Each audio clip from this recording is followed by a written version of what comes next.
Сәлем достар, бүгін біз жұмыртқа қабығының әйел терісіне қандай пайдасы бар екені жайлы айтатын боламыз. Әрбір әйел 30 жастан кейін өзіне күтім жасауды бастамаса, жас ерекшелігіне қарай теріде босап салбырай бастайды.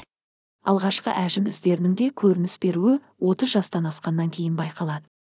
Бұл кезде бет терісіндегі эластик, коллагенді жоғалта бастайды. Сондықтан, мейлінше жастық қалпыңызды сақтап қалу үшін жұмыртқа қабығының да орасан зор көмегі бар екендігін біріңіз білсеңіз, келесі біріңіздің хабарыңыз болмауы мүмкін.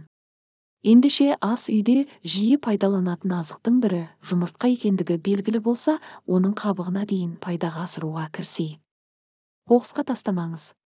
Салатқа немесе қамыр илегенде, кейде тамаққа жұмыртқаны қосқаннан кейін қабығын қоқыс шелегіне тастамай, кәдеге жарата біліңіз.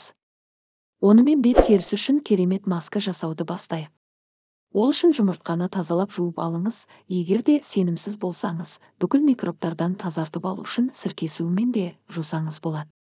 Жұмыртқаны жарып, ішіндегісін ыдысқа салған соң, сыртқы қабығында қалып қойған жұғынды да саусағыңызбен алып, тазартылған бет терісіне жағып қойыңыз. Қабықтың ішінде сиқырлы қабықша болады. Жұмыртқа қабығының ішкі бөлігінде жұмсақ шілтер секілді жұқа қабықша болады. Сол қабықшаны секілді бөлігін итпен абайлап қатты қабықтан ажыратып алыңыз. Бұл пленка көз айналасындағы әжімдерге қарсы тұра алатын керемет құрал. Оны екіге бөліп көз айналасындағы әжімдер көп шоғырланған аймаққа жапсырып қойыңыз.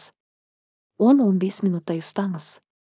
Пленканы жапсырған кезде мимикаға жол жоқ. Күлмеңіз.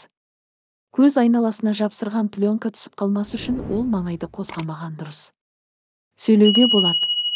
Ендігі кезек сыртқы қабығында қатты қабықты тазалап жуып, ұсақтап құрғату үшін майлықтың үстіне жайып қойыңыз. Әбден кепкенін күтіңіз. Ол үшін 2-3 күн күтсеңіз тіпті жақсы.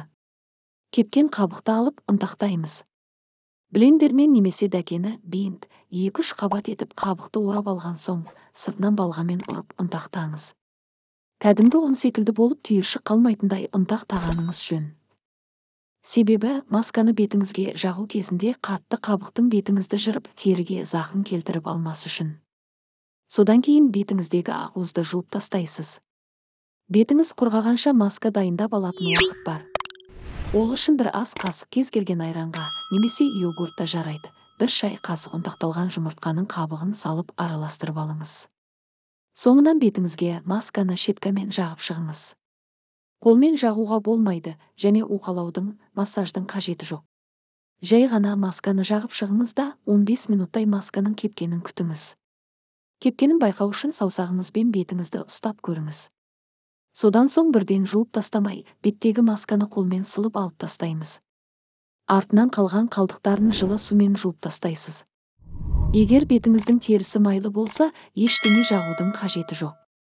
Ал құрғақ тері болса, маскадан соң міндетті түрде нәрлендіргіш кремді жағып қойыңыз. Бетіңіз сергіп, жаңарып қалғанын байқайсыз. Бұл масканы құрғақ тері үшін аптасына 2 рет, тіпті 3 рет жасауға болады. Майлы тері үшін аптасына 1 рет осы масканы жасап тұрсаңыз, жеткілікті. 4 аптадан соң теріңіздің жасарып, әжімдердің тартылып, әдемі теріге ие болғаныңызды сезесіз. Қолдағы бармен, ас үйде жиі қолданатын бірақ біз көбінесе қажетсіз деп санайтын жұмыртқаның қабығымен керемет нәтижеге жетуге болады. Жасап көріңіз, өзіңіз де таң қаласыз.